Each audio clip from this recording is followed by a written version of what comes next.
Добро пожаловать на канал Рецепты из тетради. Сегодня я предлагаю приготовить фисташковый семифредо, который намного вкуснее любого магазинного мороженого. Полный перечень ингредиентов, а также краткую инструкцию по приготовлению вы, как всегда, найдете в описании под видео. Сначала приготовим фисташковую пасту. Для этого нам понадобится 250 граммов обычных фисташек, уже очищенных от скорлупы. Чтобы цвет готового семифредо получился без коричневатого оттенка, фисташки необходимо очистить и от внешней кожицы. Для этого заливаем фисташки кипятком и оставляем орехи в горячей воде на 5-10 минут. Потом сливаем эту воду и сразу же заливаем фисташки холодной, а лучше ледяной водой. Теперь, как вы видите, внешняя кожица легко снимается, поэтому очистить орешки можно без проблем. Когда все фисташки очищены, пересыпаем их в противень и отправляем в духовку, где их необходимо очень хорошо подсушить. Подсушенные фисташки перекладываем в блендер и начинаем их измельчать. Если у вас блендер мощный, то проблем с этим не возникнет. А если не очень мощный, то блендер нужно будет время от времени открывать и очищать прилипшие фисташковые крошки от стенок. Чтобы немного облегчить работу блендера, в фисташковую крошку можно добавить немного, буквально 1-2 чайные ложки любого растительного масла без запаха. По мере измельчения фисташки начнут выделять масло и постепенно превращаться в жидкую пасту. В зависимости от мощности блендера, паста может получиться либо абсолютно гладкой, либо примерно вот такой, как у меня, с небольшими крупинками. Это не принципиально. Главное, чтобы она получилась достаточно жидкой, приблизительно вот такой. Отставляем пока фисташковую пасту в сторону. Теперь берем 35 граммов сахара и высыпаем его в небольшой сотейник. Сюда же добавляем 20 граммов крахмала, я использую кукурузный. Перемешиваем сахар с крахмалом, чтобы оставалось как можно меньше комочков крахмала. И вливаем в этот же сотейник 150 граммов 10% сливок. И еще раз хорошо все перемешиваем, чтобы весь крахмал растворился. Чтобы подчеркнуть вкус и аромат фисташек в семифредо, добавляем в сотейник семена одного стручка ванили или чайную ложку ванильной эссенции. Еще раз хорошо все перемешиваем и ставим сотейник на небольшой огонь, где при непрерывном помешивании сначала доводим заварной крем до загустения и кипения, а затем провариваем его буквально 1-2 минуты, чтобы вкус крахмала наверняка не чувствовался. Готовый заварной крем снимаем с огня и перекладываем в достаточно глубокую миску, чтобы он быстрее начал остывать. В заварной крем добавляем 200 граммов фисташковой пасты, которую мы ранее приготовили. И хорошо перемешиваем крем с пастой. К слову, можно не заморачиваться и использовать уже готовую магазинную пасту. Но при этом нужно учитывать, что в магазинную пасту достаточно часто добавляют сахар, поэтому семифредо может получиться чрезмерно сладким. Кроме того, в магазинную пасту нередко добавляют масло и далеко не 1-2 чайных ложек, и не всегда полезное. Поэтому лучше все-таки немного повозиться и сделать домашнюю фисташковую пасту.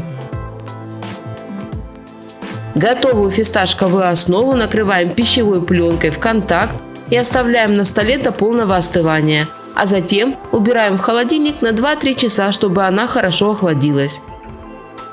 Если размер миски недостаточно большой, охлажденную фисташковую основу перекладываем в миску побольше и с помощью миксера слегка ее перемешиваем. Сюда же добавляем 300 граммов хорошо охлажденных сливок жирностью от 30%. И с помощью все того же миксера взбиваем сливки с фисташковой основой на протяжении 5-7 минут. В итоге у вас должен получиться достаточно густой и воздушный крем с ярким вкусом фисташек. Отставляем получившийся фисташковый крем пока в сторону и берем 2 яйца, у меня категория S1. Яйца необходимо разделить на белки и желтки. Миску, в которую мы выкладываем белки, предварительно необходимо обезжирить и тщательно высушить. Если у вас в белок случайно попадет капелька желтка, это еще не повод расстраиваться. С помощью скорлупы желток можно легко удалить. Главное использовать именно скорлупу, а не ложку или лопатку. Ну и естественно собирать желток тщательно, чтобы удалить даже самые мелкие его капельки. Желтки в этом рецепте я не использую, поэтому убираю их. А в белки добавляем щепотку лимонной кислоты. И с помощью миксера взбиваем белки до твердых пиков. Готовность белков проверяется очень просто. Если вы перевернули миску и белки не выпали, значит они взбиты хорошо. Отставляем пока взбитые белки в сторону и берем 200 граммов сахара, который высыпаем в небольшой сотейник. К сахару добавляем 50 граммов воды. Ставим сотейник на небольшой огонь и при периодическом помешивании доводим сироп до кипения, а затем ждем, когда сироп нагреется до 121 градуса. Когда это произойдет, снимаем сироп с огня и сразу же возвращаемся с ним к белкам. Снова начинаем взбивать белки и при этом тонкой струйкой вливаем в белок горячий сироп, стараясь, чтобы он не попал на венчики и стенки миски. Когда весь сироп введен в белки, продолжаем взбивать белки еще на протяжении 2-3 минут, чтобы получилась гладкая глянцевая меренга, доведенная до устойчивых пиков. Теперь берем нашу фисташковую основу и небольшую ее часть добавляем в меренгу. Тщательно, но очень аккуратно перемешиваем до однородности, стараясь по максимуму сохранить воздушность массы. Затем добавляем еще немного фисташковой основы и снова перемешиваем. То есть в несколько этапов вводим фисташковую основу в меренгу. Когда белковая и фисташковая основы объединены, можно перелить получившуюся массу в морозостойкую форму.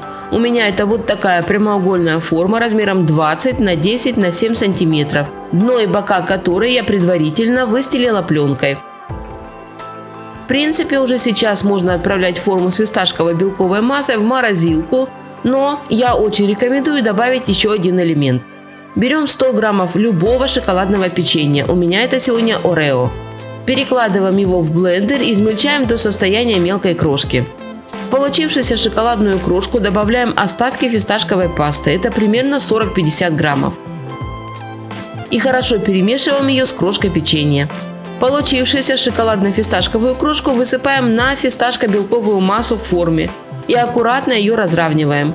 Это у нас будет хрустящая основа, которая идеально дополнит нежную текстуру будущего семифреда. Затягиваем форму пленкой и отправляем ее в морозильную камеру на 10-12 часов, чтобы семифреда полностью замерзла.